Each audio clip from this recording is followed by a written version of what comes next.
अल्लाह, खुदा, ईश आदि नाम एक ही शक्ति के हैं। वो कैसा है, कहां है, कैसे मिलता है, किसने देखा है? ये प्रश्नवाचक चिन्ह पूर्ण रूप से हटाने के लिए अवश्य सुनिए जगत गुरु तत्वदर्शी संत रामपाल जी महाराज के अमृत वचन, सर्व पवित्र धर्मों के पवित्र शास्त्रों के आधार पर। कबीर नौबत आपनी 10 दिन लो बजाए, ये परपटन ये गली बाई बोर न देखो आए। कबीर नौबत आपनी और दिन 10 लो बजाए। नौबत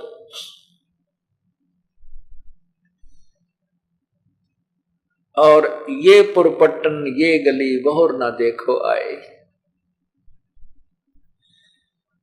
जिनके नौबत बाजती और मंगल बदते बारे, एक हरि के नाम बिना वो गए जन्म सब हारे। अपनी नौबत अर्थात अपने किए हुए पुण्य और पाप कर्मों की जो भी आपकी कमाई है उसको आपका जितना जीवन निर्धारित है इसमें खर्च लो। यदि पूर्ण परमात्मा की भक्ति नहीं करोगे तो आपका जन्म व्यर्थ हो जाएगा। क्या बताते हैं कि जिन राजा लोगों के नौबत बाजा करती थी वो ठाठ बाट थे, चारों तरफ उनकी जय जयकार हो रही थी और राजा लोग अपनी महिमा दिखाने के लिए हाथियों को अपने किलों के बाहर बांधते थे, लंबी कतार लगा देते थे। इससे देखने वालों को ये पता होता था कि इस राजा के पास कितनी शक्ति है, जिसके पास सैकड़ों हजारों हाथी बंधे हुए हैं तो कितना शक्तिशाली है। तो क्या बताते हैं कि जिनके नौबत बाजती और मंगल बंधते बारे, मंगल माने हाथी, एक हरि के नाम बिना वो गए जन्म सब हारे। अब अपने पुण्य कर्मों से राजा बना और राजा जितना समय तक उसका राज्य लिखा था उतने वर्ष रहा। उसके बाद या तो किसी राजा ने चढ़ाई कर दी या मृत्यु को प्राप्त हो गया या उसके पुत्र ने उससे राज स्वयं ही छीन लिया, जैसे औरंगजेब का प्रमाण है जिसने अपने पिता शाहजहां को कैद में डाल दिया और स्वयं राजा बन बैठा।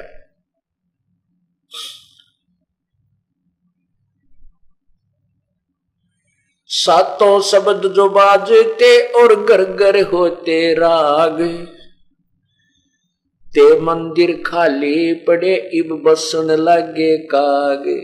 जिन राजाओं के बड़े बड़े महल थे, किले थे और उनके अंदर गाने बजाने होया करते थे, साज बाज बजते रहते थे, अब वो परमात्मा ना भजने से वो राजा लोग तो पशु पक्षी बन गए और उनके किलों में और महलों में आज कौवों का निवास है, उसमें काग बैठते हैं, पक्षी घोंसले बनाए बैठे हैं, वहां कोई नहीं रहा।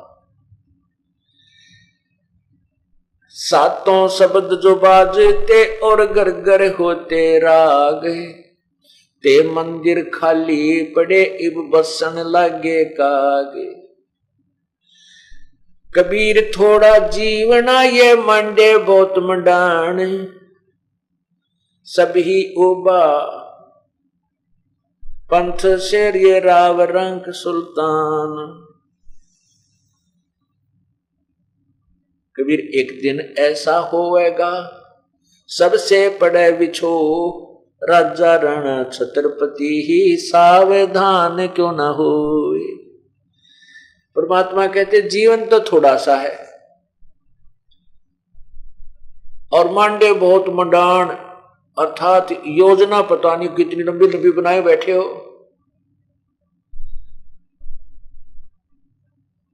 और सभी सफर हैं, सभी जो मुसाफिर हैं अर्थात सभी यात्री हैं और चल रहे हैं। अर्थात अपना जीवन रूपी इस सफर को तय कर रहे हैं, प्रतिदिन एक दिन पीछे जा रहा है और इच्छाएं और आशाएं और यहां पर जो आवश्यकताएं उनकी बढ़ोतरी, उनके अंदर वृद्धि हो रही है। लेकिन ये ऐसा क्यों हो रहा है? क्योंकि हम भगवान की महिमा से और अपने यथार्थ जीवन से अपरिचित हैं। कबीर थोड़ा जीवना ये मंडे बहुत मंडान, सब ही ओबा पंथ श्री राव रंक सुल्तान। एक दिन ऐसा होएगा सबसे पड़े बिछो, राजा राणा छत्रपति भाई सावधान क्यों न हो। एक दिन ऐसा होएगा कि आपको सबसे बिछो होगा, आप यहां से चले जाओगे, आपके साथ कोई नहीं जाएगा। इसलिए सावधान होकर के परमात्मा की भक्ति कीजिए। उज्जड़ खेड़े ठीकरी ये गड़गड़ गए कुमारे। आप देखते हो जगह जगह नगर के नगर नष्ट हुए पड़े हैं और उनका बहुत ऊंचा सा खेड़ा बन जाता है। उसको खेड़ा बोलते हैं जहां कोई गांव का गांव नष्ट हो गया है, डिस्टर्ब हुआ पड़ा है पहले का, तो उसको खेड़ा कहते हैं। कहते उसमें कितने कंकर पंथ ईंटें और ये गढ़ों के ठीकरे यानी उनके टुकड़े पड़े हैं। वो भी ऐसे ही साजबाज से रहते थे जैसे आप लोग नगर में रहते हो, और एक पल में पूरा गांव का गांव नष्ट हो गया, वहां कोई भी नहीं बचा। ऐसे यहां पर काल के जो है ना खेल हैं, ऐसे सितंब हैं जो हमने झेलने पड़ रहे हैं। उज्जड़ खेड़ा ठीकरी ये गड़गड़ गए कुमारे, रावण श्री खे चले गए वो लंका के सिरदारे। रावण जैसे सारी सोने की लंका बनाए बैठे थे हैं?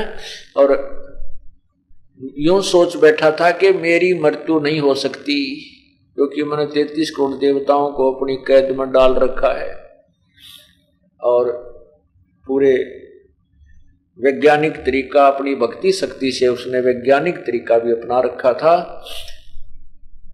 सिद्धियां उसने प्राप्त कर रखी थी। कबीर कहां गर्बियो देही देख सुरंग। कहते हैं सुंदर शरीर ने देख के तू इसमें अभिमान मत कीजिए, ये तो ऐसे आपसे छूट जाएगा जैसे सर्प से कैंचुली छूट जाती है। सर्प के ऊपर से जैसे कैंचुली उतर जाती है, वो दोबारा शरीर में सर्प उसमें प्रवेश नहीं कर सकता, वो शरीर पर सर्प को दोबारा प्राप्त नहीं हो सकती, वही कैंचुली। तो यह उदाहरण देती है, शरीर ऊपर जो आपका है कवर, ये एक कैंचुली जैसा है, जैसे सर्प की कैंचुली होती है, और अंदर जो प्राणी है, जीव है, और वो सूक्ष्म शरीर है, वो अलग है, वो इससे बहुत भिन्न है और वो जीव के साथ रहता है। जैसे सर्प ने अपनी ऊपर की वह कवर त्याग दिया, इस प्रकार ये शरीर है। तो ऐसे ही कहते हैं, इस शरीर ने देखकर तू अभिमान मत कर, मत बोला भगवान, एक बार तेरे हाथ छूट गया शरीर तो जैसे सर्प कांचली त्याग जाता है, इसे छोड़कर चला जाएगा, दोबारा इसमें प्रवेश तू नहीं हो पाएगा। ये तेरा शरीर नहीं रहेगा, मिट्टी में मिल जाएगा, इसको या तो दफना दिया जाएगा या सफा कर दिया जाएगा। कबीर कहां गर्भियो देही देख सुरंग, बिछड़ ब्या मिलबो नहीं जो कैचुली भुजंग। कबीर कहां गर्भियो इस जोबन की आस, के सो फूले विचार फिर खंखर वहे पलाश। कबीर कहां गर्भियो ऊंचा देख आवासे, काल प्रभु लेटना तेरे ऊपर जमेगा से। परमात्मा कहते हैं कहाँ ये 2-3 मंजिल की कोठी बना के फूला फिरे है नालायक नादान, ये मृत्यु हो जाएगी, कल जमीन पर लेटेगा, वहां सभा कर दिया जाएगा और तेरे उस शरीर के ऊपर फिर घास जमेगी और वहां गधे खाएंगे और उस पर लोट लगाएंगे। कबीर कहाँ गर्बियो ये ऊंचा देख आवासे, कल पड़े भूमि लोटना ऊपर जमेगा से। कबीर कहाँ गर्बियो ये चामल पेटे हड, है वर छत ऊपर छतर तल ते भी देवा खड्ड। कहते इस शरीर को देखकर तो इतना मत अभिमान करे, ये कुछ भी सौदा नहीं है, ये तो चाम के अंदर हाड़ लपेट रखे।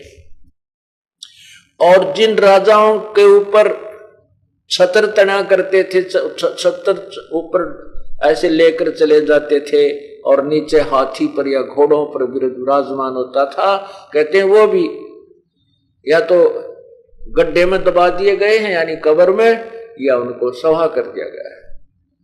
वो चले गए अपनी पूर्व जन्म की कमाई को व्यर्थ करके, जिन्होंने सत साधना नहीं की।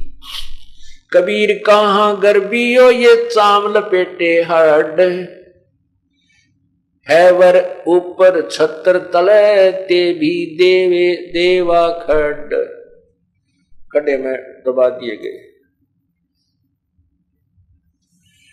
कबीर कहाँ गर्बियो ये काल गह करकेश, ना जाने कित मार सी के घर के परदेश।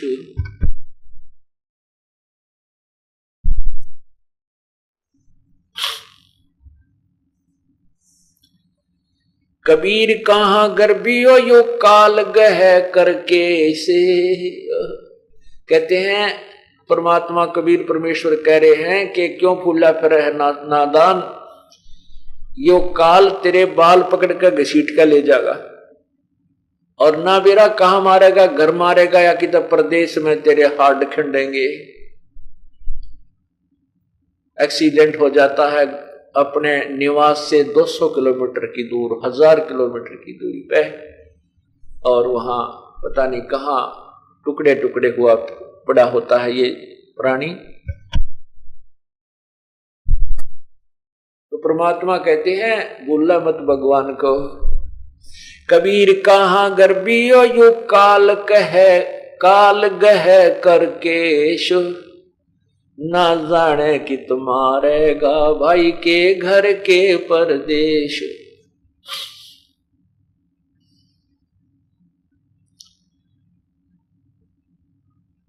ये ऐसा संसार है जैसा संबल फूल, 10 दिन के व्यवहार में इस झूठे रंग ना भूले।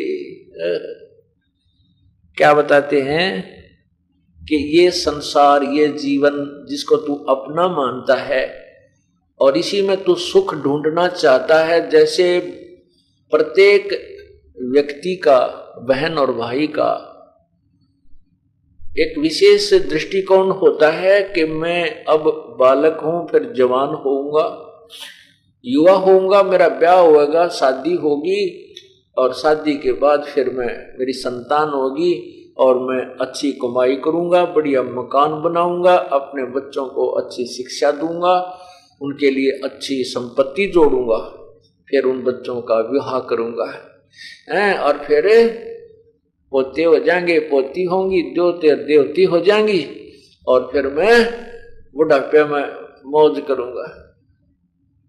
यह भूल है इंसान की। कहते हैं बुढ़ापे में तो मौज कर ली, तेरा जिए जानेगा जिसी मौज करेगा। अब ये ज्ञान बिना हम ऐसे अपने ही आप संकल्प विकल्प करके और सेट रहते हैं। कहते हैं कबीर ये ऐसा संसार है जैसा संभल फूल, और 10 दिन के व्यवहार को इस झूठे रंग ना भूल। सुवै संबल से या लागे डोडे ढूंढे। एक सुआ होता है, सुआ कहते हैं तोते को, और एक संभल का वृक्ष होता है। वो छोटा सा जब होता है और परिपक्व होता है, उसके बढ़िया बढ़िया पत्ते होते हैं, सुंदर हरा भरा रहता है, और उसके फल इतने सुंदर फूल, और फिर फल ऐसे लगते हैं जैसे बहुत ही अच्छा कोई खाद्य फल हो। लेकिन उसके फल में, संभल के वृक्ष के फल में रुई होती है। उसमें रुई होती है जैसे डोडे, आंख के डोडों में कपास टाइप होती है, रुई होती है। ऐसे ही वो संभल के पेड़ में वो फल इतने अच्छे लगते हैं और बड़े पीले पीले हो जाते हैं। तो तोता ये सोचकर कि जब इस पेड़ को फल लगेंगे मैं फल आहार करूंगा, बड़े अच्छे फल हैं इसके, बहुत अच्छा हरा भरा वृक्ष है।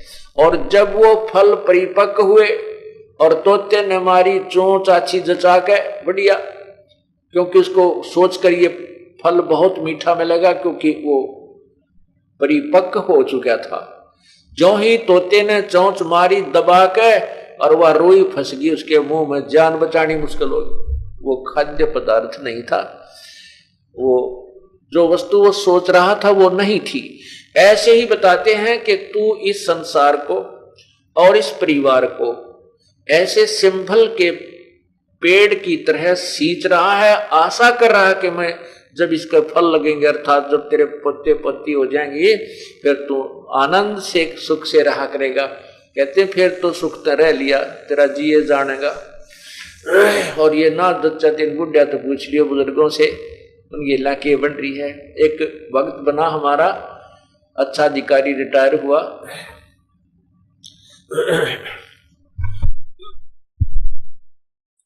तो उसने फिर ये सुना ज्ञान, तो वो कहने लगा जी कि जो आशा थी उसके विपरीत सारे काम हुए। एक पुत्र, उसकी शादी कर दी, वह पुत्र वधू अब 16 माथे नहीं बोलती, और बेटा है वो भी बस मैं जानू मेरा जी जाने कैसे परेशान करता है। पेंशन मिली थी, जो भी रिटायर होने पर जो पैसा मिला था सारा ले लिया। तो दूसरा कहता है कि पैसा भी ले लिया, ले लो, और पेंशन भी ले लो, नाले टॉर्चर भी कर दे। कहते हैं पैसा भी ले लेते हैं, पेंशन भी ले लेते हैं, और नाले टॉर्चर कर दे, साथ में परेशान और न्यारा करते हैं। तो परमात्मा कहते हैं कि आप परमात्मा की भक्ति करो। प्रभु आकर के स्वयं ही बताते हैं, और उन्हीं की जबान में वचन में शक्ति होती है, तभी प्राणी भजन कर सकता है, नहीं तो यू काल ये मन भक्ति नहीं करने देता। तो इसके लिए ये बताया कि अब यदि आप पहले से भक्ति करने लग जाओगे, ये अमृत वचन है परमात्मा की वाणी, समझ लेना।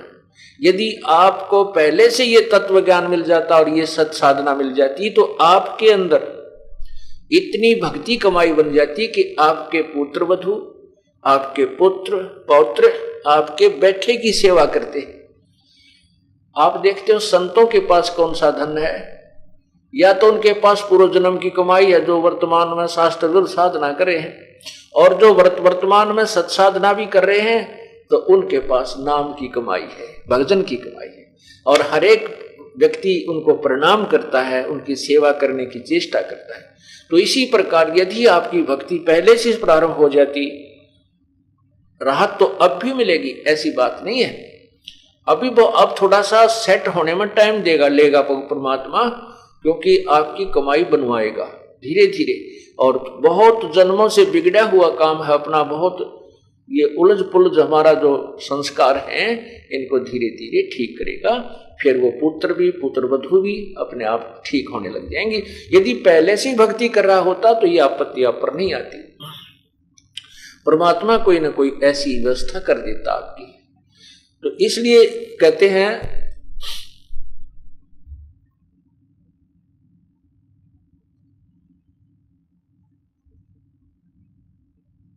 कर साहेब की बंदगी उस साईं को ढूंढे, शिव सुए सिंबल से या फिर लागे डोडे ढूंढे। उस परमात्मा की भक्ति कर और उसी परमात्मा की खोज कर, पूर्ण परमात्मा की। और नहीं तो जो संसारिक कार्य क्रियाएं तो केवल यही इन्हीं को करके अपना जीवन व्यर्थ कर रहा है, ये तो उस तोते जैसा हालत आपकी ऐसी हालत होगी कि जिस परिवार में तू सुख ढूंढना चाहता है नहीं, हाँ इस परिवार में तब सुख हो सकता, सब परिवार को आप नाम पर लगा लीजिए। कोशिश कीजिए कि आपके बच्चे भी, आपके पुत्र वधू भी, बेटियां भी, माता पिता भी परमात्मा के चरणों में आ जाए, उनका जीवन सफल हो जाए। और किसी कारण से ये वो नहीं मानते हैं तो आप अपनी क्रिया को मत त्यागिए। परमात्मा कहते हैं अपनी करनी पावेंगे क्या पिता के पूत, हिरण्यकशिपु तो हार गया और प्रहलाद भक्त अनुभूत। पिताजी नहीं माने, प्रहलाद ने बहुत समझाया था, पिताजी आप गलत साधना कर रहे हो और करवा रहे हो, आपके नाम से मोक्ष नहीं हो सकता, मोक्ष तो परमात्मा की भक्ति से ही होगा। इसी कारण से हिरण्यकशिपु अपने पुत्र का शत्रु बन गया और बहुत ज्यादा तंग किया उसको, बहुत ज्यादा परेशानियां दी, बहुत बार मारने की कुचेष्टा की, लेकिन प्रभु ने पल पल में रक्षा की। अंत में हिरण्यकशिपु को मार दिया गया भगवान के द्वारा और प्रहलाद भक्त को सुरक्षित रखा। तो यहां बताते हैं ठीक है, प्रार्थना करो, मनाओ, जहां तक अंतिम श्वास तक कोशिश करो कि यह भक्ति पर लग जाए। नहीं मानते हैं तो अपनी करनी पावेंगे के पिता के पूत, और हिरण्यकशिपु तो हार चला, प्रहलाद भगत अनुभूत।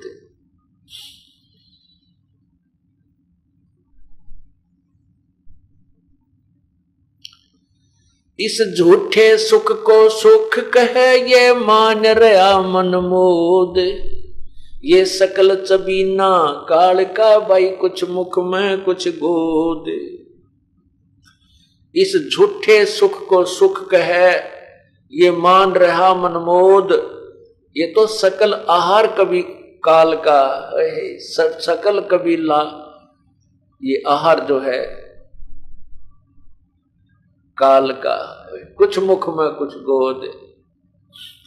सकल चबीना काल का, 1 लाख तो आज पूरे कर लिया उसने, 12 बजे तक और कर लेगा, रह रहे होंगे तो कुछ है?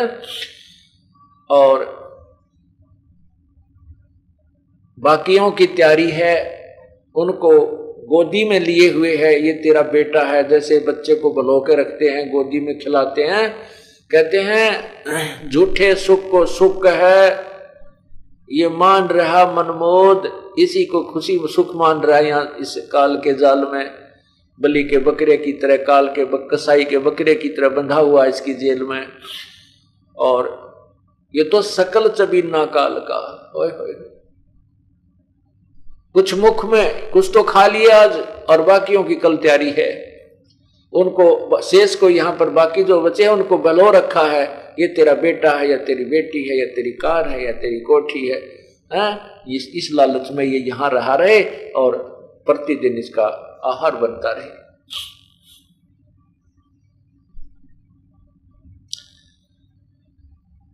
मौत बेसारी बावड़े अचरज किया कौन है, तन माटी में मिलेगा जो आटे में लोन। जामन मरण विचार करिए कूड़े काम निवारे, जिन पंथों तुझ चालना सोए पंथ संवारे। जामन मरण विचार कहे कि ये जन्म और मृत्यु सबसे भयंकर कर्म हमारे बंधा हुआ है, और इसका पूर्ण विचार करके तत्व ज्ञान सुन के, क्या सुन के कि कोट जन्म तन भर मत होगे कुछ ना हाथ लग्या रे, कुकर सोकर खरबा बोरे कौआ हंस गुगारे। कोटि जन्म तू राजा के ना मिटी न मन की आशा, भिक्षक होकर दर दर घूम्या मिला न निर्गुण रासा। इंद्र कुबेर इसकी पदवी ब्रह्मा वर्ण धर्मराया, विष्णुनाथ के लोक को जाके फिर भी उल्टा आया। असंग जन्म तो मरता होगे जीवित क्यों न मरे रे, द्वादश मध्य मैल मुठ बोरे बहर न दे धरे रे। दोजक बहिष्ठ सभी तय देखे राजपाट के रसिया, तीन लोक से तरपत नाही ये मन भोगी खसिया। सतगुर मिले तो इच्छा मेटे पद मिल पदे समाना, चल हंसा उस लोक पठाऊं जो आदि अमर अस्थाना। चार मुक्ति जहां चंपी करती माया होरी दासी, दास गरीब अभय पद पर से वो मिले राम अविनाशी। कहते हैं इन जन्म और मृत्यु के झंझट को विचार कर, ये कूड़े काम निवार, ये गंदे कर्म छोड़ दे, ये बदफैल त्याग दे, बीड़ी पीना, शराब पीना, तम्बाकू हुक्का पीना, मांस खाना, चोरी करना, जारी करना, डाके मारना, 2 के 20 बनाना, रिश्वत लेना। कहते हैं ये जुल्म त्याग दे। जामन मरण विचारे का ये कूड़े काम निवारे, जिस जिन पंथों तो चलना सोहे पंथ समारे। अपने उस रास्ते को साफ कर ले, परमात्मा वाले रास्ते पर चल। अपने जीवन सफर में जो आगे तेरे पाप कर्म को रूपी कांटे हैं, उनको इस सत्य नाम रूपी सिमरण से बुहार ले, साफ कर ले, तेरा जीवन ठीक रहेगा। वो कष्टदायी जो दायक कर्म है वो नष्ट हो जाएंगे।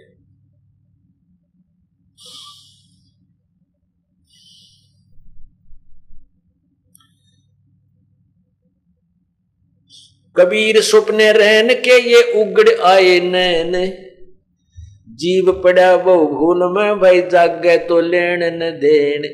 अब तो हम भूल में आंख मीच के लग रहे हैं, ये भी जोड़ लो, रात ने भी कमाई, और टाइम भी कर लो, पता नहीं कितना चोरी तक भी, मिलावट तक भी, किसी प्रकार धन हजार नो इकट्ठा करके बैंक बैलेंस बना दो, कोठी जोड़ दो। और जब ये तत्व ज्ञान रूपी डंडोरा आपके कानों में पड़ेगा, आपको जब ये आंख खुलेगी, आपको ज्ञान होगा, कहते फिर ये तो सपना सा होता है। फिर जैसे स्वप्न के अंदर एक बिल्कुल गरीब आदमी और स्वप्न लेता है वो कार और कोठियों के, स्वप्न में बड़ी बढ़िया कोठी में लेटा हुआ है, कार खड़ी है, कार में बैठ कर चल पड़ा है। और फिर घरवाली ने रुका मारा, खड़ा हो ले मजदूरी में नहीं जाना क्या। जब वो फड़फड़ा के उठा तो झोपड़ी में पड़ा, कितकी कार थी, कौन सी कोठी थी। तो ऐसे ही आज हम जो भी यहाँ साजबाज अपना माने बैठे हैं, ये स्वप्न है। और जब ये स्वप्न जागा टूट उठ के मुंड पकड़ रहा है, ये जीवन समाप्त होते ही ये स्वप्न टूटेगा।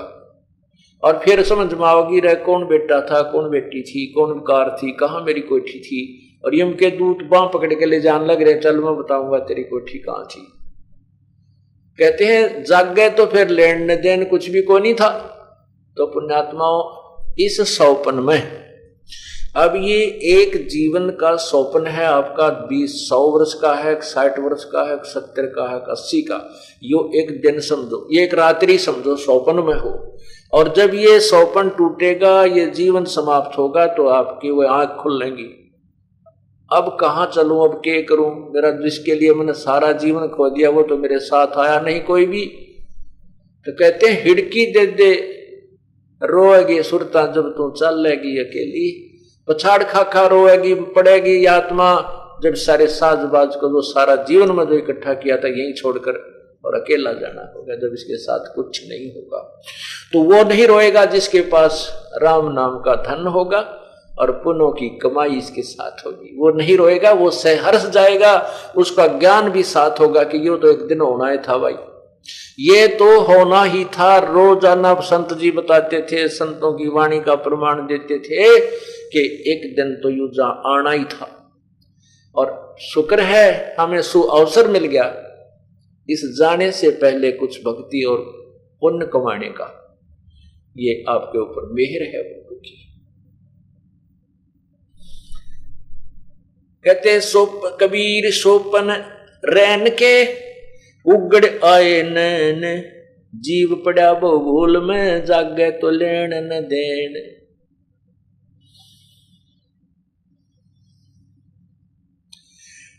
आज के काल के 5 दिन तेरा जंगल होगा वाश, ऊपर ऊपर फिरेंगे ये ढोर चुगंदेगा से। आज नहीं तो कल और ना 10 दिन में 100। यानी कहने का भाव ये है कि एक दिन तेरी मृत्यु होगी और तुझे ये घर बार छोड़ करके जंगल में ले जाएंगे, वहां तेरी काया का शरीर का अंत करेंगे और आपके शरीर की राख के ऊपर घास उगेगा और उस घास को डांगर खाया करेंगे, ढोर खाया करेंगे, ऊपर चरा करेंगे। कहने का भाव यह है कि हम इस शरीर से प्रिय किसी को नहीं मानते, उसके बाद अपने मकान कोठियों को अपना मानते।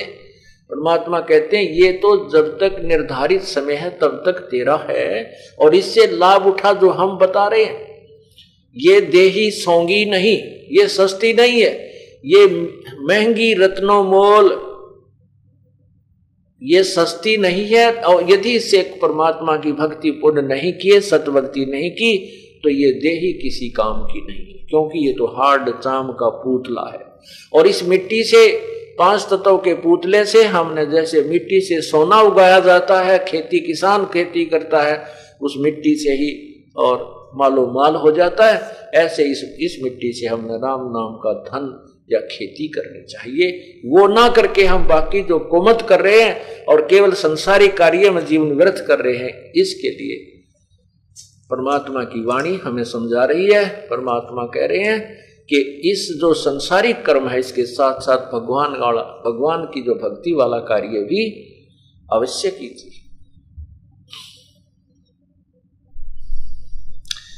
कहते मरे कबीर मरेंगे मर जावेंगे, नाम न लेगा कोई, उजड़ जा बसेंगे ये छाड़ बसंती लोए।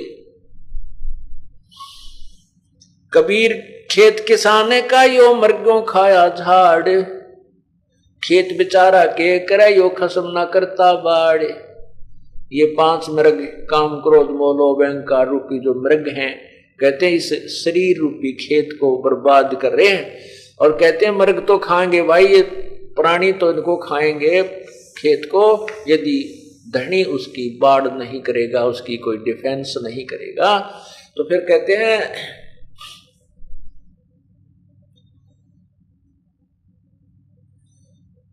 कबीर बिना रखवाले बाहिरा, चिड़ियों खाया खेत, आधा पर्दा उबरे कुछ चेत सक तो चेत। परमात्मा अपनी अमर वाणी में कह रहे हैं कि जैसे बाजरे के खेत को चिड़िया खा जाती हैं। क्यों खा जाती हैं? क्योंकि यदि धनी उसकी रखवाल नहीं करता। और कहते हैं अब तेरा आधा पर्दा जो बचा हुआ है, अब भी जाग जा, अब भी रखवाल कर ले, फिर भी कोई लाभ तुझे मिल जाएगा। कई भक्त आत्मा कहते हैं वृद्ध अवस्था में उनको प्राप्त होता है ज्ञान, और कहते हैं अब क्या करूं, मैंने तो जीवन खो दिया।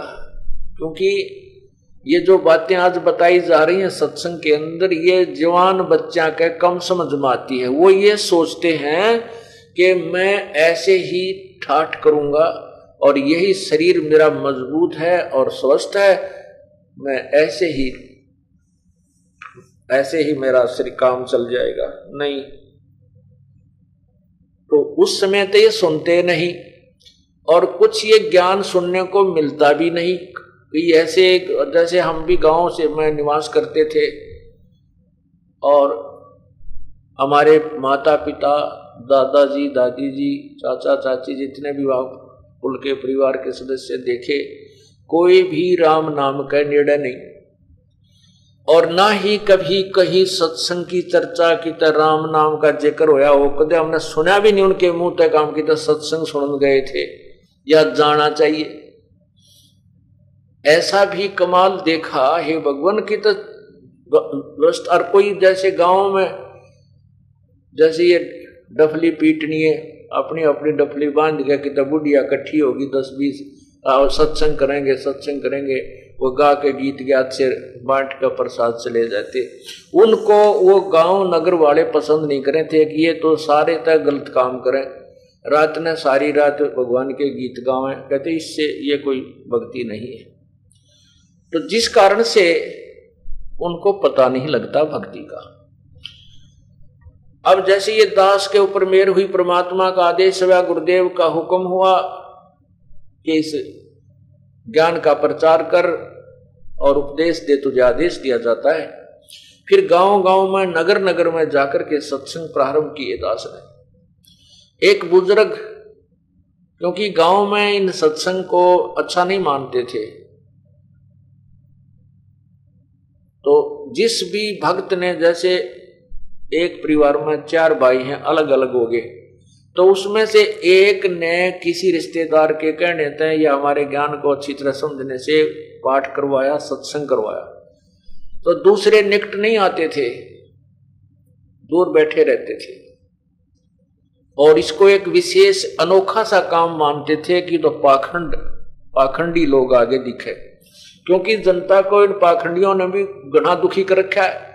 और जब सच्चा कार्य, सच्चा ज्ञान शुरू होता है, सच्चा क्रियाक्रम शुरू होता है, तो उस पूर्व में हुए पाखंड के कारण उस सत्य को भी पाखंड ही कहा जाता है, गिना जाता है। तो ऐसे ये दास वहां पाठ किया करने गए, सत्संग किया रात्रि में। उनका जो पिताजी था जिसके हम सत्संग कर रहे थे, वो कम से कम 60-65 साल की उम्र का हो रहा था। वो हमारे पास नहीं आया, वो अपने चौबारे में अलग दूसरे बेटे के घर में ऊपर बैठ कर हुक्का पीवे, और उधर से हमने स्पीकर ला रखे, वो सत्संग भी सुना, देखेंगे ये पाखंडी क्या कहेंगे। तो उसने सत्संग सुना सारी रात उस दिन ऐसे ही, क्योंकि सत्संग तो एक ऐसी जड़ी है, यदि कोई राम नाम का चाहने वाला है तुरंत काम करती है। उस बुजुर्ग ने वो सत्संग सुना। अगले दिन जब हम सत्संग करने लगे, शाम को, हम रात्रि में सत्संग करते थे क्योंकि दिन में कोई काम धंधा करके शाम में सारे सुन ले, तो उनका पिताजी सत्संग में आकर बैठ गया। वहां 20-30-50 भगत तो बैठे होंगे जहां दास सत्संग कर रहा था, उनके घर में, आंगन में, गर्मियों के दिन थे। उसने फिर सत्संग सुना, और सत्संग सुनने के बाद जो दूसरे गांव के थे वो तो चले गए भक्तजन, हम अपनी कुछ काम लाग गए, वहां पाठ चल रहा था और मैं वहां बैठा था। 5-4 भगत हो रह गए, रो बूढ़ा भी निकट से आकर बैठ गया। उसकी आंखों में पानी भराया। मैं तो वो कहने लगा, महाराज जी जो बात आपने बताई ये तो मैंने जिंदगी में कदे नहीं सुनी, और मेरे 4 लड़के हैं, इन मैंने इतनी मेहनत की है, पशु भी थक जाते थे, मैं नहीं थकता था। खूब खेत कमाए, 4 बच्चा के नरे नरे मकान बनाए और बहुत घना धंधा किया, बहुत ज्यादा, पशु से भी ज्यादा काम किया, और हुक्का खूब पिया। और आपने हुक्के की इतनी बुराई बताई, तम्बाकू में इतना अवगुण होता है। पहले तो राम नाम कदे जिंदगी में सुना भी को नहीं, भगवान भजना चाहिए, जैसी परंपरा के जो धोख पूज थी वो करते रहते थे। 6 महीने 20 दिन में, महीने 2 महीना में जांदी होती थी। और मुझे अब ये समझ में आई है कि अब मेरा क्या बनेगा। मेरी तो उम्र रही नहीं, यदि मैं नाम लूं अब के मेरा 2 साल का हूं, 4 वर्ष का हूं, मेरी मृत्यु हो जाएगी। मेरी गिल तो बहुत बूढ़ी बनी। कहने लगा, मैंने आपका रात को कल भी सत्संग सुना था, आज मैं उस सत्संग को सुनकर यहां आया। आज और कति जो अंधेरा था वो हट गया, और यूं कहकर वो बूढ़ा फिर रोने लग गया। और बुजुर्ग बहुत रोया। तो बोला, मेरा क्या बनेगा, मेरे प्राणी का, मेरे जीव का क्या होगा है भगवान। यदि मुझे ये पहले ज्ञान मिल जाता तो मैं पहले भी भक्ति पर लग जाता। मैं तो चाहता था, मतलब आज जो चाह है मेरी उस दिन भी होती। तो मैंने कहा भक्त आत्मा ऐसी कोई बात नहीं है, आप अब भी नाम लो फिर भी आपके जीव का कल्याण होगा। न बोला के नाम लेने जोगा रह रहा हूं मैं, कुछ करने जोगा नहीं, हाथ में 2 पैसे नहीं, मैं दान कर लूं फलान कर लूं। कहने लगे बेचारा अपना सारे दुख रो है। तो मैंने उसको समझाया कि जैसे कुएं में बाल्टी गिरती हो और वो रस्सी घिसटती जा रही है, घिसटती जा रही है, और उसको भाग दौड़ के और कोशिश करके यदि पकड़ ले और वो चाहे 1 फुट की शेष रहती हो कुएं में जानते हैं, और वो भी अगर पकड़ी गई तो बाल्टी भी आ गई और पानी भी आ गया, कुछ भी ना गया। और ये सोच के गई गई जान दे, देखो तो जा ही रही हो तो गई, हाथ पा मारे बाज दौड़ कर पूछड़ी सी ठा जा नेजू की रस्से की, तो बाल्टी भी आई पानी भी आ गया। तो इस बात ने सुनकर उसमें जान सी आ गई। नो बोला सचमुच कुछ मेरा उद्धार होगा। मैं होया पड़ा है। परमात्मा ने यहाँ कहा कि आखिरी सांस में भी ये सच्चा नाम पूर्ण संत मिल जाए तो भी मनुष्य जीवन तक दिवा देगा आपको, और मनुष्य जीवन मिलेगा तो फिर भक्ति भी कहीं न कहीं परमात्मा, ये तो एक कलम सी चढ़ा है, फिर व्यवस्था भी आपकी करेगा। उस बुजुर्ग ने नाम लिया और लगभग वो 10 वर्ष जिया, खूब भक्ति करी, होका त्याग दिया। उस दिन ने बोला कति खुट्टी का टांग दूं, हाथ ही लाऊंगा इसके, ऐसा जहर है यू। तो पुण्यात्माओं कहते हैं एक के चोट सिधारिया जिन मिलन दाचा, जिनको परमात्मा चाहिए वो तो 1 का 2 बात में समझ जाते हैं। जो ढीठ हैं चीकने गड़े उनके ऊपर चाहे कितना है कि मैं वर्षा कर दे सत्संग की। उसके लिए कहा है कि कोट वर्ष करे संगत साधों की, पत्थर का जल में के भी जय, और चंदन बन में रंग ला दे एक बांस बिटम्बी नासी जय। पत्थर ने, वो तो पत्थर कैसे प्राणी है जो जल में भी नरम नहीं होते।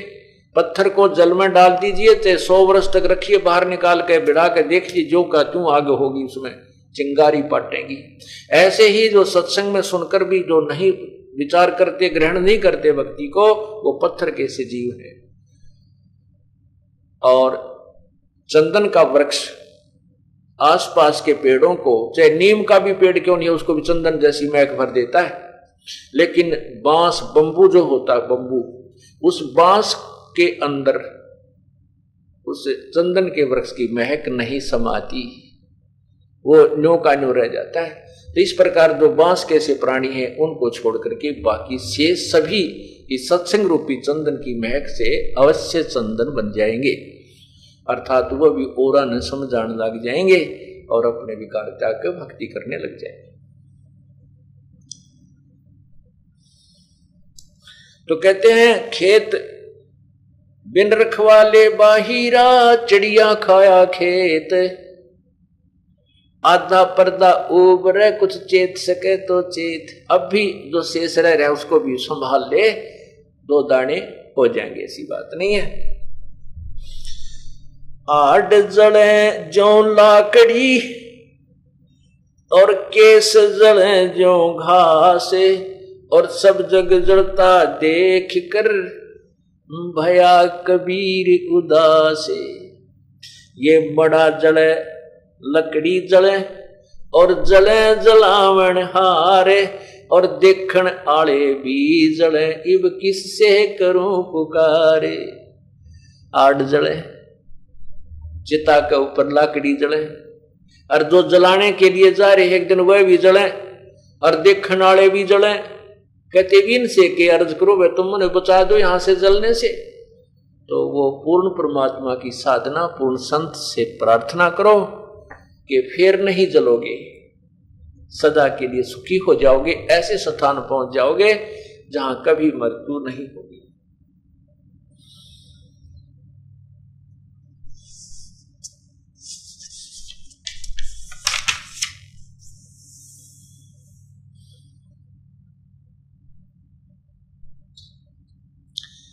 कबीर इस संसार में यो गणा मनुष्य मतिहीन, राम नाम जाने नहीं यो माया के अधीन।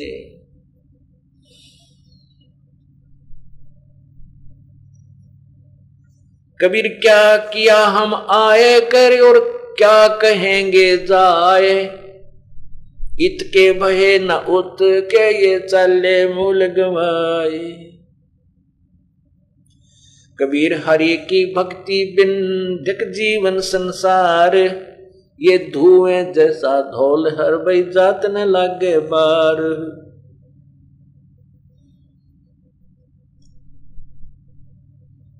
ये अवसर चेत्या नहीं और पशु जो पाली दे, राम नाम जाना नहीं अंत पड़ी मुख खे। खे माने राख, अर्थात अंत में तेरी बिरान माटी होगी। राम नाम जाना नहीं ता मुख आने अन्न, कै मूसा कै कातरा नो खाक खोया जन्म।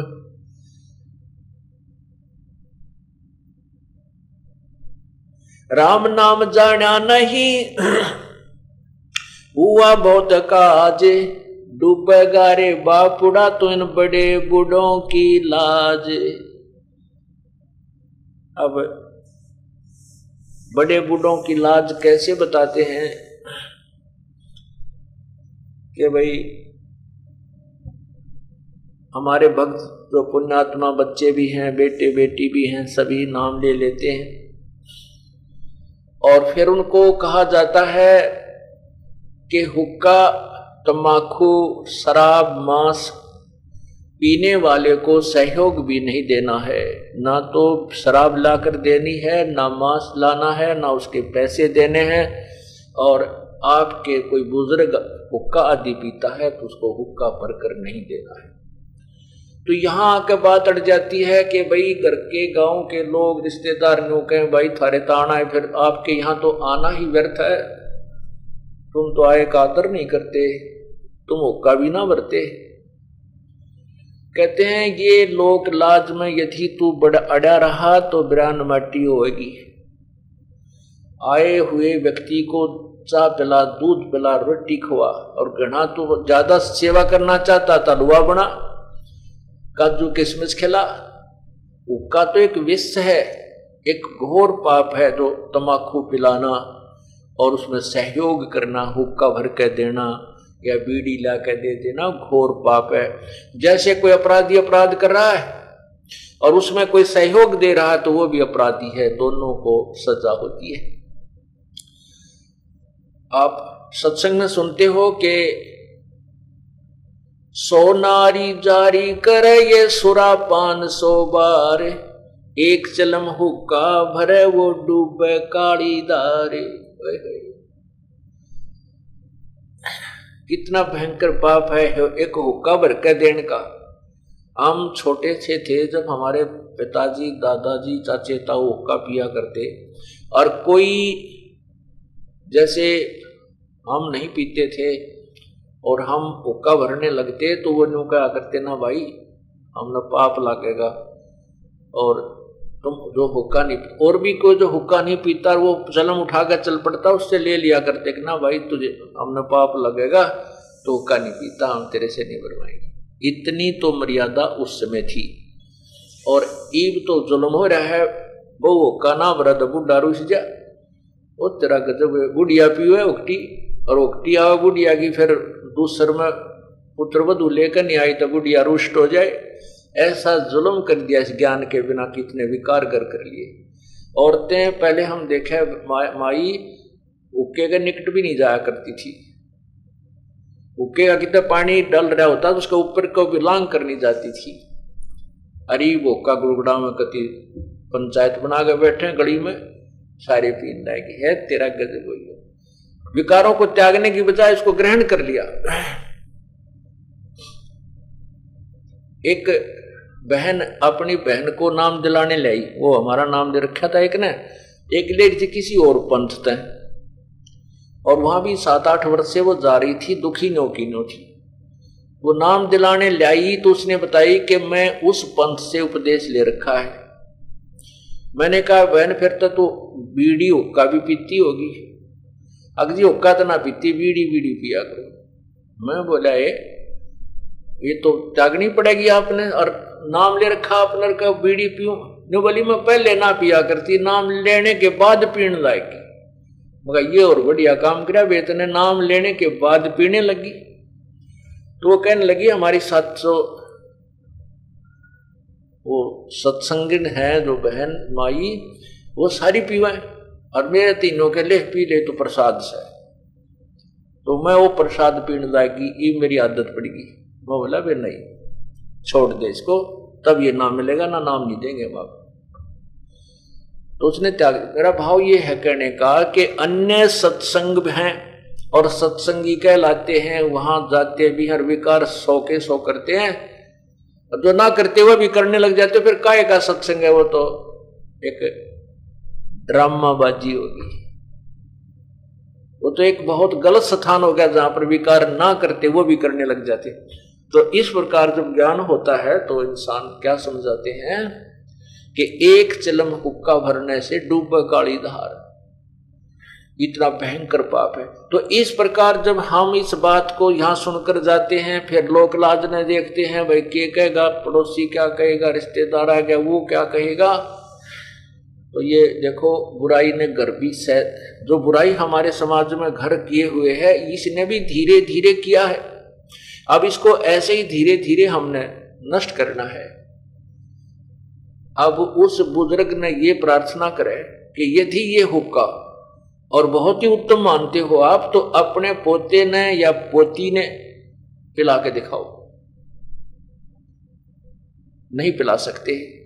यदि कोई बच्चा छोटा सा बालक और ऐसे नकल करता हुआ अपने दादा या पापा पिताजी की और हुक्का पी लेता है, गुरुडा टठा और आंखों में पानी फुल फुल खांसी उठे, तो फिर दादा धमका होगा, मारूंगा तेरा थप्पड़ जब फिर पिया है, बहुत बुंडी चीज है, इसने मत पीना। और आप पीने लग रहा।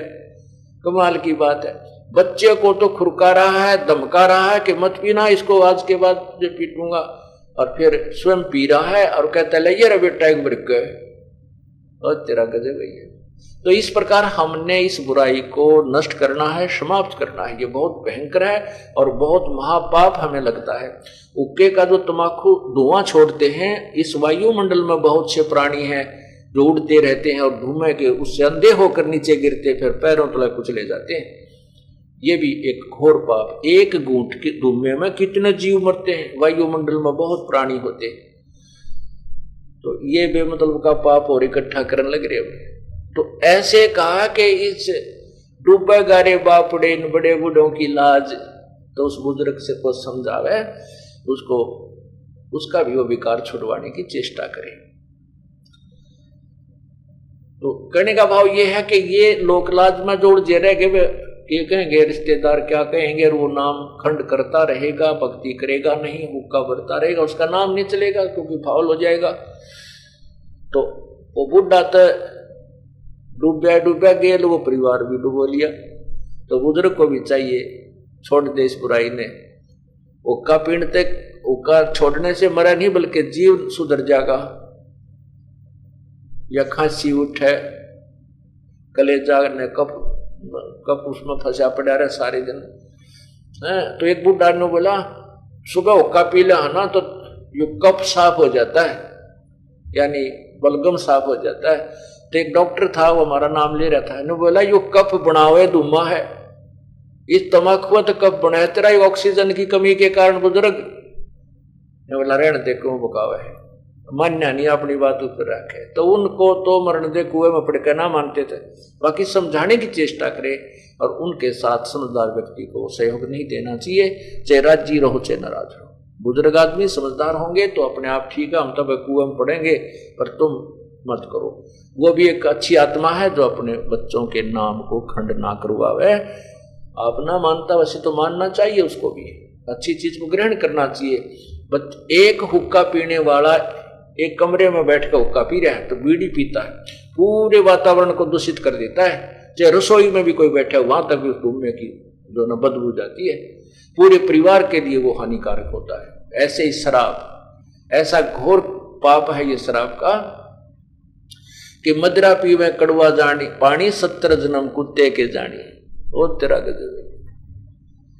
एक जन्म कुत्ते का देख ले, फिर क्या पीता खाता है वो।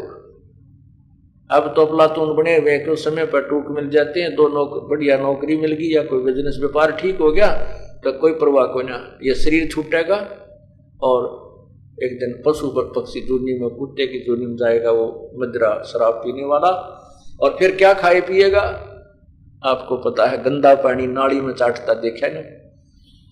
तो इस प्रकार पुण्यात्माओं परमात्मा की वाणी को हमने विशेष महत्व देना है। दीन गवाया दुनी से या दुनिया न चाली साथ, पैर कवाड़ा मार लिया रे गफल अपने हाथ। अब दीन माने अपना धर्म, अपनी भक्ति के जो मर्यादा थी तने नष्ट कर लिए इस दुनिया की लाज में, रिश्तेदार और बुजुर्ग के कारण के ये क्या कहेंगे, और या दुनिया चली ना साथ तेरी मृत्यु होगी। और कहते हैं पैर को आड़ा मार लिया रे गफल अपने हाथ, अपने जीवन को आप बर्बाद कर दिया तूने।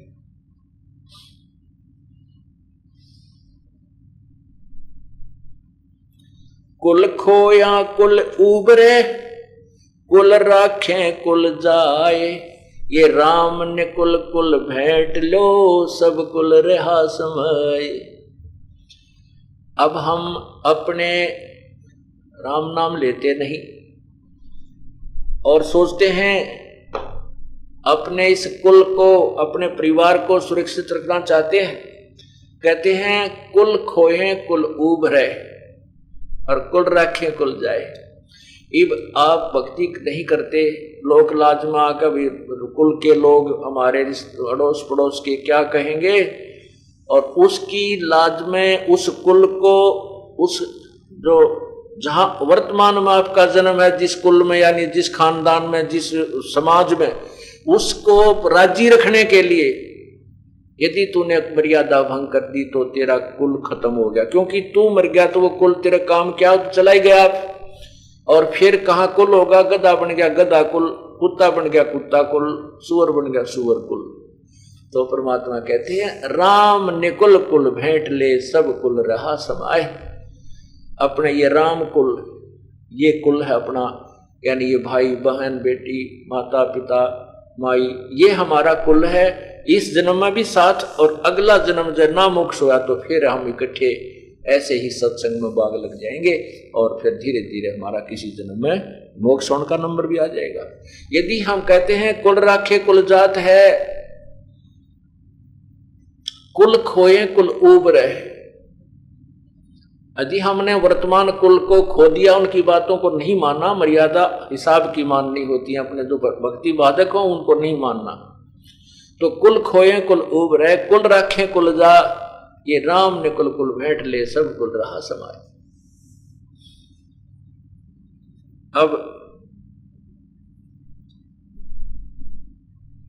जैसे इस दास ने कुल खोया अपना, जो अब ये मेरा कुल हो गया, ये मेरे बेटे बेटी है, और ये ना जाने कितना बढ़िया परिवार हो गया मेरा। यदि मैं उसी कुल में उलझा रहता तो वही, और वो कुल भी मेरे साथ नहीं जाता। क्या बताते हैं, दुनिया के धोखे मुया जो चलाक जो कुल की कान, और जब कुल का को लाज सी जब ले जा धरा मसान शमशान। अब दुनिया के धोखे मरिया और चला जो कुल की कान, आन कान में कुल की मर्यादा ना तोड़ सके, यानी ओका भरना और जो पुरानी पूजा है वो ना छोड़ सका, तो फिर ये कुल तेरी के लाज बनेगी जब तू ले जाकर तुझे नंगा और शमशान घाट पर धरेगा तेरा कुल ठाके। तब कहां जाएगी तेरी लाज, कहां जाएगी तेरी शर्म, और क्या बनेगा तेरे साथ आगे। उसके लिए परमात्मा समझाने की चेष्टा करते हैं। भाई गाडर ऊपर दौड़ना, सुख निंदड़ी मत सो, ये पुण्य पाया देहरा, ओछी ठोड़ ना खो।